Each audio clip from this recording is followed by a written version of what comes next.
자, 문가리의 어제 짐 4주년 기자간담회가 자자찬 그리고 아전 인수로 얼룩졌어요. 많은 우스갯거리가 됐습니다.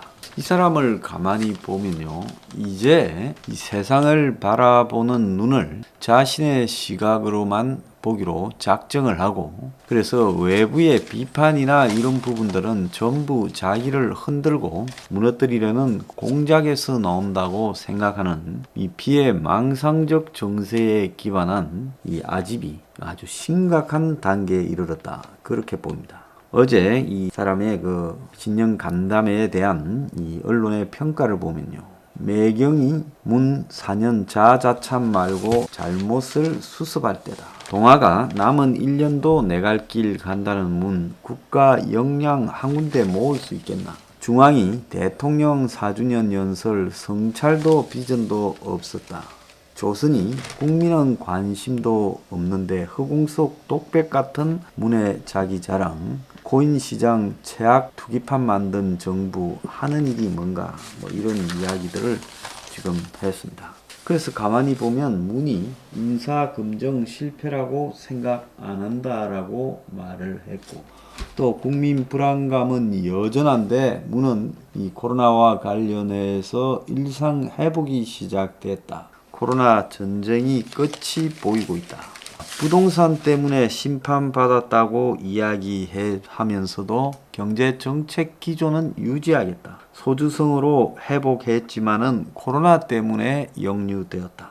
그래서 코로나가 없었으면 아마 잘 됐을 거라고 생각하는 걸로 보입니다. 자, 그래서 문가리가 야당 언론을 겨냥해서 불안을 증폭시킨다라고 말을 했는데, 이 대목에 있어서는 이 사람의 상태가 얼마만큼 심각한가에 대해서 잘 보여주는 부분이라고 봅니다. 완전히 옹고짐 늙은이 한 명을 보는 것 같았습니다. 자, 민주를 빙자해서 독재를 했고 울산 선거에 개입해서 어제만 해도 청와대 울산 선거 개입이 부정선거의 종합판이라고 울산 선거 개입 관련해서 어제 재판이 열렸습니다. 기소 1년 4개월 만에 첫 재판이 열렸고, 검찰은 청와대와 경찰이 이 송철호 당선을 지원했다라고 이야기를 했습니다. 청와대와 경찰이 공약 만들고 경쟁자를 제거했다, 이렇게 어제 이야기를 한 정도였습니다.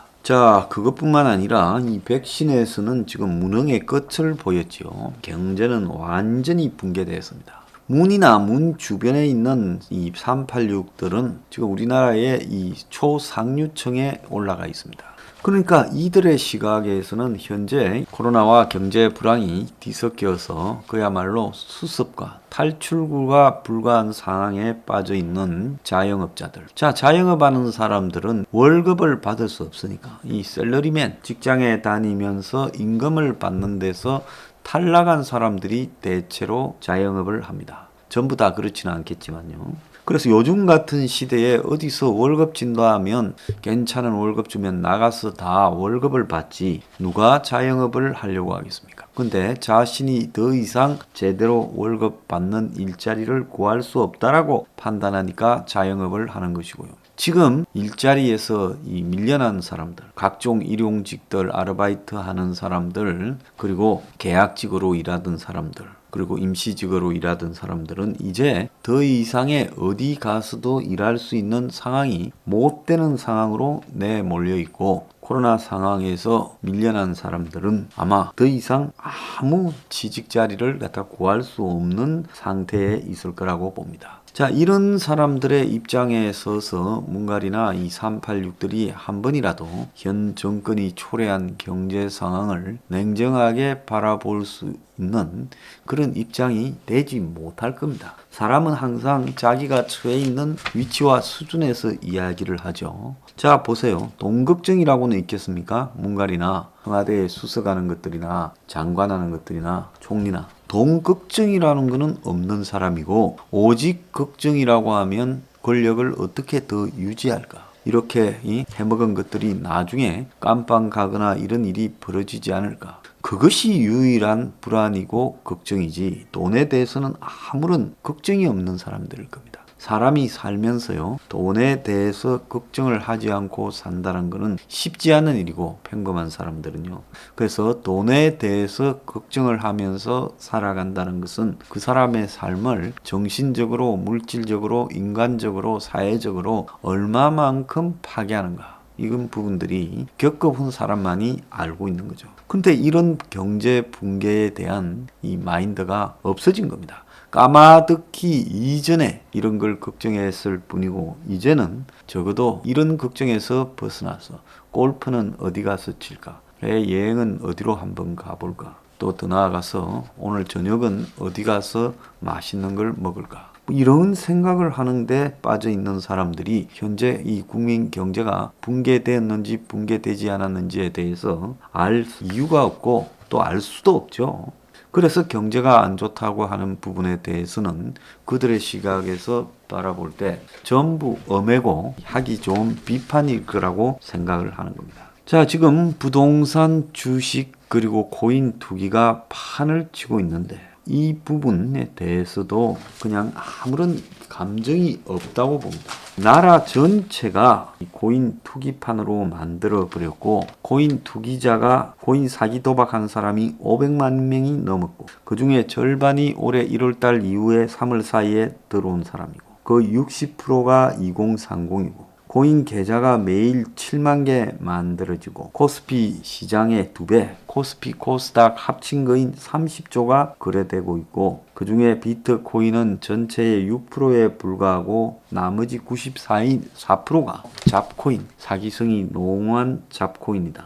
거래 코인 중 3분의 1은 해외에서는 전혀 거래가 되지 않는 한국에서만 거래되는 김치 코인이라고들 합니다. 세계 어디에도 이런 나라가 없다라는 거죠. 코인 거래소가 200개 하더만은 227개다라는 이야기도 있고, 그것도 더 넘는다라는 이야기도 있는데, 선진국에서는 가상화폐 거래소는 금융당국의 허가를 받고 재무 상황에 따라 개인별로 거래 한도를 정하고, 또 자산을 코인 거래소가 안전하게 빼먹지 못하게 보관하는 의무까지 지우고, 이런 것들이 다 있어요. 그런데 우리나라는 어떤 코인과 관련되는 부분도 법과 규제가 없습니다. 정부 부처는 서로 떠넘기고 있고, 그래서 눈더미처럼 투기판이 떠넘기는 사이에 커졌고, 지금까지 코인에서 벌어들인 돈은 세금을 매기지 않고 기타 소득으로 내년이 됐어야 과세한다는 겁니다. 자, 문가리 정권이 끝나고 나서야 과세를 하니 적어도 내 정권 안에서는 마음대로 해먹도록 내가 돌봐줬다. 뭐 이런 이야기입니까? 이 정도로 코인을 방치하고 있죠. 인사라고 하면 어디 가서 정말 쓰레기를 고르고 골라도 저렇게 냄새나는 쓰레기가 없을 정도로 쓰레기들을 통으로 들고 왔습니다. 그래가지고 그 쓰레기들을 가지고 지금 총리를 시키고 장관을 시킨다. 찍어라 강요하고 있습니다. 참 이쯤 되면요, 이거는 거의 국가가 아니라 양산박 수준이다, 이렇게 생각이 듭니다. 양산박이 뭡니까? 수호지에 놓는 도둑들의 성체지 않습니까? 그래서 양산박이라고 하는 도둑들 성체에 가게 되면 뭐가 있습니까? 모여든 자들이 다 도둑에서 한 가닥을 하는 자들이다 라는 거죠. 그래도 양산박에는 호글들이 모였다고 하지만 그거는 뭐 후대의 소설로 이야기하니까 호글들이지, 실제로는 온갖 도둑놈 양아치들이 모여들지 않았겠습니까? 그래서 이 양산박 수준의 정권을 운영하고 있다. 자, 문이 요즘 이야기하는 걸 보면 현실과 완전히 괴리되었습니다. 인사가 어떻게 문제가 있는지 모르는 것 같아요. 진짜 모르는 것 같아요. 경제가 지금 문제가 없다고 말하고 코로나 속에서 우리는 선전을 했다. 다른 전 세계의 나라들보다도. 그래서 경제가 도대체 뭐가 문제냐? 자, 자동차 산업이 무너지고 조선업이 무너질 때 물 들어올 때 노저라고 한 그런 현실 무감각형 사고가 문에 지금 머리를 지배하고 있을 거라고 봅니다. 그래서 이 사람은 가만히 보면 과거의 노무현과 매우 다른 게 노무현은 이 세상이 돌아가는 부분에서는 문보다는 훨씬 대중적인 접촉을 통해서 인식 능력이 높았어요. 자기 뜻대로 안 되고 그냥 맹목적인 선동만 할 뿐이지 그런 어떤 자기의 뜻을 관철시킬 수 있는 과정과 절차를 이 노무현은 찾지를 못한 거죠. 그러니까 선동해서 대통령이 될 수는 있었죠. DJ도 밀어줬고. 그렇지만은 그 다음에 잡았을 때 그걸 어떻게 끌고 나가야 되는가 하는 능력이 자기 머릿속에 준비되지 않았어. 왜? 노무현에 주입된 운동권이라는 것은 솔직히 말하면 그가 살아온 방향도 아니고 뒤늦게서 강제적으로 주입되어진 사고였기 때문에 그런 사고로 바라보면서 이 나라를 어떻게 끌어가야 될지 자기의 삶의 경험에서 이 노무현은 전혀 지혜가 없었던 겁니다. 그렇지만은 잘못되어 간다는 건 알았고, 그래서 지금 마지막 1년 차 정도 남았을 때는 당시 박근혜 야당 대표를 만나서 원포인트 개헌을 하자. 그리고 연정을 좀 하면 안 될까. 그래서 연정을 하겠다면 뭐 장관이나 총리 자리도 줄 수 있다. 그리고 마지막에는 굉장히 불안해하며 지지율이 떨어지고 자기의 열린 우리당이 해체되고 다 나가버렸을 때 술도 이렇게 빠져들었고 또 불안감에 휩싸여서 굉장히 약한 모습도 보였다고 합니다. 그러니까 아는 거죠. 자신의 종말이 다가오고 있다는 걸 아는 겁니다. 그런데 문을 가만히 보면 노무하고 아주 다른 것은 문은 자신의 종말을 전혀 예측하지 못하고 있다는 겁니다. 그것뿐만 아니라 진짜로 인사나 경제나 이런 것이 잘 되어 가고 있고 백신 대응, 코로나 대응을 잘 했다고 생각하고 있고 자신이 하는 것이 민주주의를 열어가고 있는 올바른 방향이다라고 생각을 하는 것 같아요. 그러니까 민주주의에서 시대 정신이라는 것은 눈에 보이는 게 다가 아니라 이 강 밑에 도저히 흐르는 흐름이 있다. 그래서 그런 흐름을 지켜가는 것도 시대 정신이다. 이런 투로 말하는 걸 보면 내 갈 길을 마이웨이를 그냥 고고 하겠다.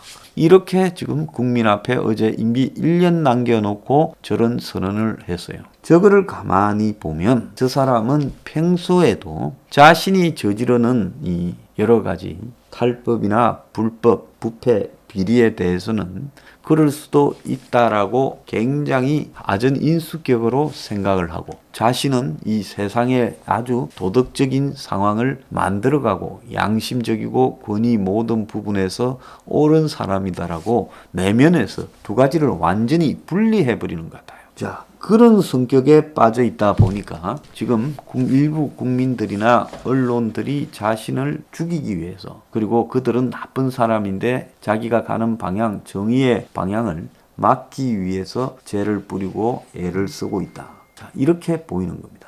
자, 이 정도라면 제가 볼 때는 저 정신세계는 하루 이틀에 만들어진 게 아니라 평생을 통해서 남하고 교감을 갖는 게 아니라 자기의 계산만으로 살아온 사람.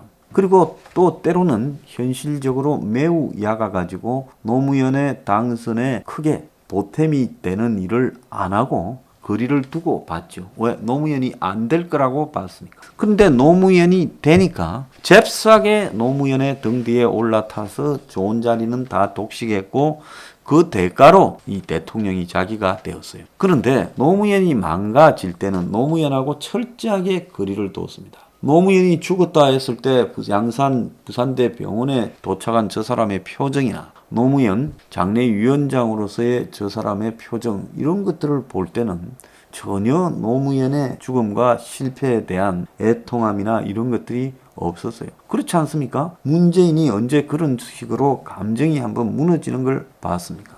저는 문재인을 바라보면서 저 문가리가 정신세계가 참으로 정상에서 많이 벗어났다. 그래서 정상이 아니니까 불안도 없고 초조함도 없고 더 나아가서 야당을 향해서 그동안에 내가 여러 가지 미스가 있었는데 잘 지내자 뭐 이런 말도 절대 안 하는 거예요. 저 사람 속으로는 개헌을 하고 싶은데 야당을 향해서 공개적으로 개헌을 제안한다는 것이 자기가 약점을 보인다고 생각하면서 안 하는 거예요. 그러니까 자기 자신을 위한 미래에 있어서도 자기 아집에 빠져가지고 내가 먼저 할 필요는 없어. 저것들이 아쉬우니까 제안을 할 거야. 이런 식으로 하고 있다는 겁니다. 그래서 지 목숨이나 지 미래까지도 그르칠 가능성이 거의 확실하다고 보입니다. 그래서 전 과거에 노무현 전 대통령 같은 경우에는 세상 물정은 적어도 이해하고 알고 있었다. 자기 뜻대로 안 됐으니까 문제인 거죠. 그런데 저자는 세상 물정을 전혀 모른다. 어떻게 흘러가고 얼마나 세상에 분노가 있는지도 모르고 그냥 끝나는 그날까지 저러다 끝날 것이다. 자, 그런데 그것이 끝나는 장소가 제가 생각할 때는 좋은 데서 끝나지 않을 거라고 보인다는 겁니다. 자, 문에 대해서는 이제는 비판할 필요도 없다는 겁니다. 그냥 과학적으로 붕괴시키는 것이 빠르다는 겁니다. 욕하거나 비판하기도 아까운 사람이라 생각됩니다.